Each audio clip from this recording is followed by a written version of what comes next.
வணக்கம் and welcome to 1008 soil project.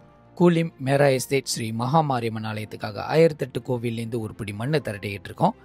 இன்னைக்கு ஒரு மாபெரும் எல்லையிலேருந்து ஒரு பிடி மண் எடுக்கிற வந்திருந்தேன். இந்த இடத்துல அவ்வளோ இந்தியர்கள் வாழ்ந்த சரித்திரங்கள் உண்டு. இந்த எல்லையோட பெயர் சுங்காப்பாரா பீடோங் கிடால் இருக்கின்ற இந்த ஒரு எல்லையிலேருந்து ஸ்ரீ முன்னீஸ்வரர் ஆலயத்திலேருந்து ஒரு பிடி மண் எடுக்க வந்த 964வது ஆலயமாக இந்த ஒரு முன்னீஸ்வரர் அந்த காலத்திலே ஒரு எல்லை சாமியாக தான் இந்த எல்லையில் இருந்தாங்க. இந்த எல்லையிலேருந்து கண்டிப்பாக மண் எடுக்கணும்னு சொல்லிட்டு பல பேர் பல தடவை ரிக்வெஸ்ட் பண்ணியிருந்தாங்க. பட் ஒரு காலகட்டத்தில் எனக்கு தோணுச்சு, அந்த தோன்ற விஷயந்தான் இந்த எல்லைக்கதவு திறக்கும். அந்த எல்லைக்கதவு திறந்த போது தான் மண் எடுக்க முடியும். அப்போது இந்த எல்லையில் இந்த எல்லைக்காரங்கிட்ட அனுமதி கேட்ட பிறகு அவங்க என்னை கூட்டிகிட்டு போயிருந்தாங்க. இந்த ஆலயத்திலேருந்து முதல் பிடி மண் எடுத்துக்குங்க, இவர் தான் முதல்ல உதித்த முன்னீஸ்வரர், இந்த எல்லையை பாதுகாக்கிறவர். அதுக்கப்புறம் இந்த எல்லையிலேருந்து இன்னொருத்தர் இருக்காரு, அவர் ஆத்தாங்கரையாக கருதுறாங்க. அந்த எல்லையிலேருந்து ஒரு பிடி மண் எடுக்கணும்னு சொல்லிட்டு அங்கேயும் கூட்டிகிட்டு போயிருந்தாரு. அந்த எல்லையோட பேர் ஸ்ரீ மதுர வீரன் ஆலயம் சுங்காப்பாரா பீடோங் கிடா.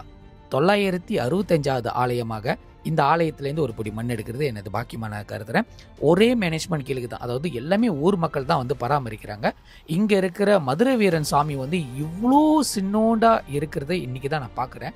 பொதுவாக செங்கல்ல வச்சுருப்பாங்க, ஆனால் இவங்களுக்கு உருவ வழிபாடு வைக்கிறோன்னு சொல்லும்போது என்ன சைஸில் கிடைக்குதோ அதே சைஸில் வச்சு மெயின்டைன் பண்ணுறாங்க. இது வரைக்கும் மாற்றவே இல்லை. இந்த எல்லை சாமியோட புத்து மண் தான் ஒரு பிடி மண்ணாக எடுத்திருந்தேன். இந்த வேலையில் டெம்பிள் மேனேஜ்மெண்ட்டுக்கு நன்றிகளை தெரிவிச்சுக்கிறேன். இந்த எல்லை மிகப்பெரிய எல்லை, அது தொடர்ச்சியாக எத்தனையோ நம்பர்ஸில் போவோம். முந்தி பால் மரம் வெட்டியிருந்து வசி நம்பர்ஸ் கணக்கில் இருந்துச்சு. அந்த எல்லையை இன்னும் மெயின்டைன் பண்ணிக்கிட்டு இருக்காங்க. பிறகு இந்த எல்லையோட தாய் கோயிலேருந்து ஒரு பிடி மண் எடுக்கிறது எனது பாக்கியமான கருதுகிறேன். இந்த கோவில் பெயர் ஸ்ரீ மகாமாரியம்மன் ஆலயம் சுங்காப்பாரா பீடோங் கிடா. 966வது ஆலயமாக இந்த ஆலயத்தில் பூமிதி திருவிழா மிக விசேஷமாக நடக்கும். அதே நேரத்தில் இந்த எல்லையை பாருங்களேன், அதாவது இந்த கோவிலை பாருங்களேன், அந்த காலத்தில் என்ன பேட்டர்ன்ஸ் இருந்துச்சோ அதை அப்படியே மெயின்டைன் பண்ணி மேலுக்கு சாதாரண ஸ்லாப் வச்சு வச்சுருக்காங்க. காரணம் இங்கே இந்தியர்கள் நாளடைவில் குறைஞ்சிக்கிட்டே வராங்க. ஸோ அதனால் இருக்க கோயிலை வச்சு மெயின்டைன் பண்ண நினச்சிருந்தாங்க. இவங்க தான் அந்த அம்பாலை நேராக தரிசிக்கிறதுக்கு ஒரு வாய்ப்பும் கொடுத்துருந்தாங்க. இந்த வேலையில் டெம்பிள் மேனேஜ்மெண்ட்டுக்கு நன்றிகளை தெரிவிச்சுக்கிறேன். பழமையான சிலைகளை இன்னும் பராமரிக்கிறதுல இவங்களும் ஒரு விஷயத்தை கையாண்டிருக்காங்க. கோவிலோட வடிவங்களை பார்த்தீங்களா, ரொம்ப சின்னதாக ஒரு ஆள் போடுற மாதிரி தான் வச்சுருக்காங்க. ஸோ சில விஷயங்கள், சில ஆலயங்கள் நம்ம அவ்வளோ கோயில் பார்த்துருக்கோம், அதெல்லாம் வித்தியாசமாக இருக்கிற காரணம் என்னென்னா அந்த எல்லையில் அந்த சபதிகள் உருவாக்கின ஆலயத்தை இன்னும் மெயின்டைன் பண்ணிக்கிட்டு இருக்கு வாசி. அடுத்து தைசெங் எஸ்டேட்லேருந்து ஒரு பிடி மண் எடுக்கிறதுக்கு எனக்கு அனுமதியும் கிடச்சிச்சு. அதனால் ஸ்ரீ கருமாரியம்மன் ஆலயம் 967வது ஆலயமாக இந்த ஆலயத்திலேருந்து ஒரு பிடி மண் கேட்டுட்டு வந்திருந்தேன். இந்த ஆலயத்தில் மிந்தி பார்த்திங்கன்னா அந்த ஆய கொட்டாய், நாடக கொட்டாய், அதே நேரத்தில் இங்கே பள்ளிக்கூடம் இருக்கிற மாதிரி அந்த ஒரு ஆலயத்தை அமைச்சு வச்சுருப்பாங்க. அது இன்னமும் மெயின்டைன் பண்ணிகிட்டு இருக்காங்க.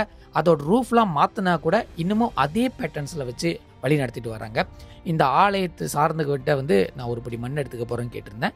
அவங்களும் அனுமதி கொடுத்துருந்தாங்க. இந்த எல்லையில் இருக்கிற சாமி குறைஞ்சது 100 வருஷத்துக்கு மேம்பட்டவங்க, அதாவது அந்த காலத்துலேருந்து இன்னமும் வச்சு வழி நடத்திக்கிட்டு வராங்க. சிம்பிளாக இருந்தால் கூட ரொம்ப அழகாக வச்சுருக்காங்க. தேவைப்படுற விஷயத்து காலகட்டத்தில் மட்டும்தான் அந்த பெயிண்டிங் அதெல்லாம் செய்கிறாங்க. ஆனால் இருந்தாலும் கும்பாபிஷேகத்தை இத்தனையோ தடவை நடத்தியிருக்கான்னு சொல்லியிருந்தாங்க. அவங்களோட பூக்குழியிலேருந்து ஒரு பிடி மண் எடுத்திருந்தேன். இதே எல்லையில் பின்புறத்தில் ஒரு ஐயா கோயில் இருக்குது, ஸ்ரீ முன்னீஸ்வரர் ஆலயம். இவரோட ஆலயத்திலேருந்து ஒரு பிடி மண் எடுக்கிறதுக்கு அனுமதி கிடச்சிச்சு. காரணம் அந்த கருமாரியம்மன் கோயிலும் இந்த முனீஸ்வரர் கோயிலும் ஒரே மேனேஜ்மெண்ட் தான். இங்கே இந்த ஐயாவை பாருங்களேன், அவரோட அழகே வேற மாதிரி தான் இருக்குது. அவர் விசேஷமாக இருப்பார். அதே நேரத்தில் அவர் பிடிச்சிருக்கிற அருவாளும் வித்தியாசமான அருவாளாக தான் இருக்கும். இங்கே அந்த கோவில் பார்த்திங்கன்னா அந்த மரத்தோட ஒட்டி வருது. முந்தி இந்த மரத்தை சுவாமியாக வச்சு வழி நடத்திட்டு இருக்கும்போது செங்கல் வச்சு வழிபட்டு இருந்தாங்க. அந்த செங்கலும் இன்னும் ரிமைனில் இருக்குது. அதே நேரத்தில் உருவ வழிபாடு கொண்டு வரும்போது இந்த சாமி சிலை அந்த காலத்தில் செஞ்சது அவ்வளோ அழகாக பெயிண்டிங் பண்ணி வச்சு வழி நடத்திட்டு இருக்காங்க.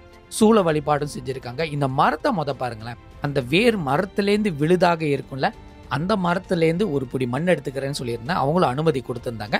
ஆனால் எந்த இடத்துலையும் என்னால் வேர் எடுக்க முடியல. அதனால தான் இந்த மரத்தில் இருக்கிற மரப்பட்டைகளை ஒரு பிடி மண்ணாக கருதி எடுத்துக்கிறேன்னு சொல்லியிருந்தேன். அவங்களும் அனுமதி கொடுத்துருந்தாங்க. இந்த மரம் எந்த அளவுக்கு படர்ந்து கிடக்குதோ அந்த அளவுக்கு தான் அதோட ரூஃபே வந்து செஞ்சுருக்காங்க. இந்த மரப்பட்டைகள்லேருந்து அவங்களோட மண்ணாக கருதி எடுக்கும்போது மிக பெருமையாக இருந்துச்சு. நம்ம பல விஷயம் பல இடத்துலேருந்து ஒரு பிடி மண் எடுத்திருந்தோம். இதுவும் பார்க்கும்போது மனசுக்கு ரொம்ப நிறைவாக இருந்துச்சு. இந்த எல்லையில் 5 கோயில் தான் எனக்கு கிடச்சி. இந்த எல்லையோட என்னோட பயணம் வந்து முடியுது. உங்களை நாளைக்குள்ள எபிசோடில் சந்திக்கிறேன். நான் சந்திரநாத் துரோணாச்சாரியா. இது உங்களுக்கான நிகழ்ச்சி. See you soon. Bye.